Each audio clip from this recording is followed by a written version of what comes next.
Баршаңызға сәлем. Бүгін сендермен 3-ші сыныптың математиканың 115-ші сабағымен танысамыз. Бүгінгі өтетін тақырыбымыз разрядтан бір рет атап өту арқылы жазбаша көбейту және бөлу алгоритмі.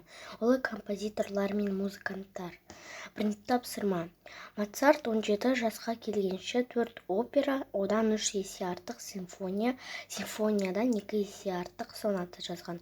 Осы уақыттарда жас композитор барлығы қанша ірі шығарма жазған? Шешуі: 4 көбейтілген 3 тен 12, 12 көбейтілген 2 тен болады 24.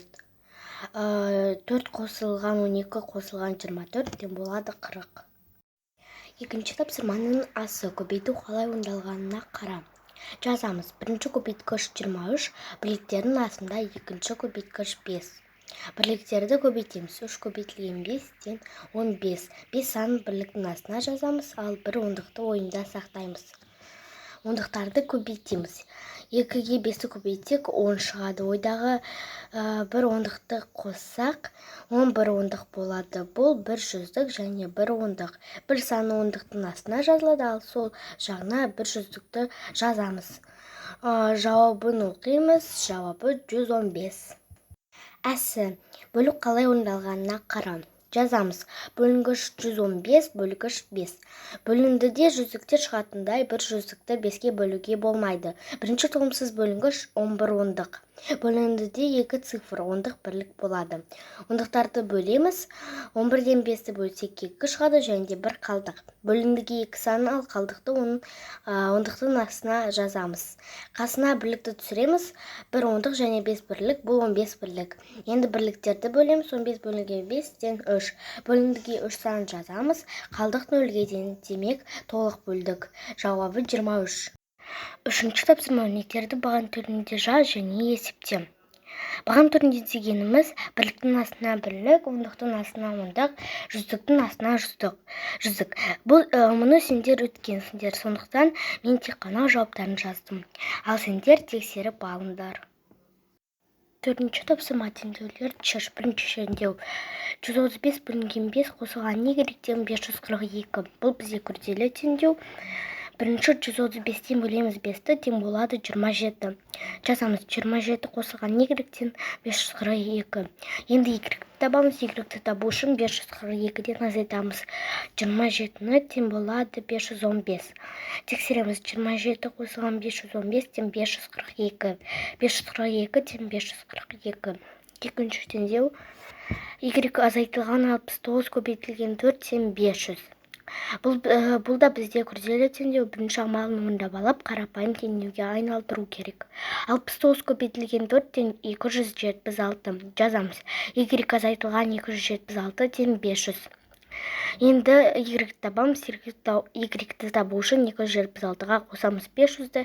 Y-тен 776. Тексереміз. 776 азайтылған 276 тен 500. 500 тен 500. Үшінші теңдеу: x азайтылған 39 көбейтілген 4 тен 150. Бірінші 39-ға көбейтеміз 4-ті, тең болады 156. Жазамыз. x азайтылған 156 тен 150. X табамыз, оны табу үшін 156-ға қосамыз 150-ні. X-тен 306. Тексереміз. 306 азайтылған 156 тен 150. 150 тен 150. Енді соңғы теңдеу: 900 азайтылған x тен 216 бөлінген 3. Бірінші 216-тан бөлеміз 3-ті, тең болады 72. Жазамыз. 900 азайтылған x тен 72. X-ті табамыз. X-ті табу үшін 900-ден азайтамыз 72-ні. X-тен 828. Тексереміз. 900 азайтылған 828 тен 72. 72 тен 72. Бесінші тапсырма: есепті шығар. Классикалық музыка концертіне бірінші күні 26 билет, ал екінші күні одан 5 есе артық билет сатылды. Бірінші және екінші күні қанша билет сатылған болса, үшінші күні сонша билет сатылды.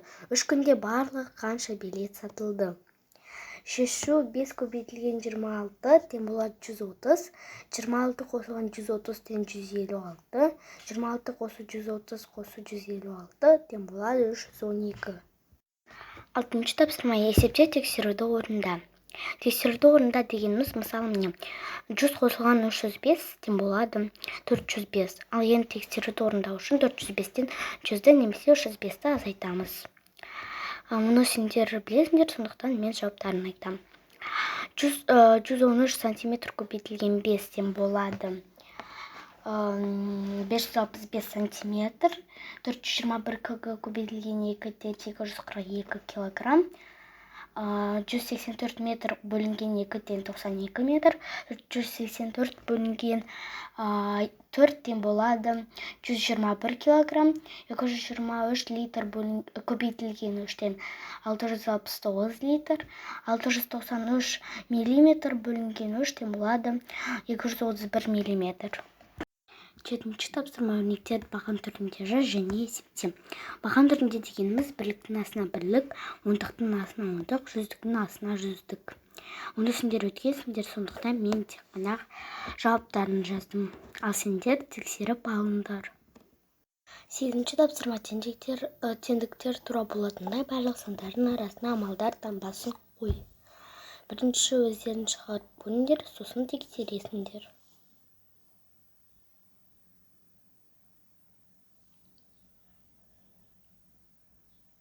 Дұрыс таптыңдар деп үміттенемін. Енді тексеріңдер. Сабақ аяқталды, сау болыңыздар.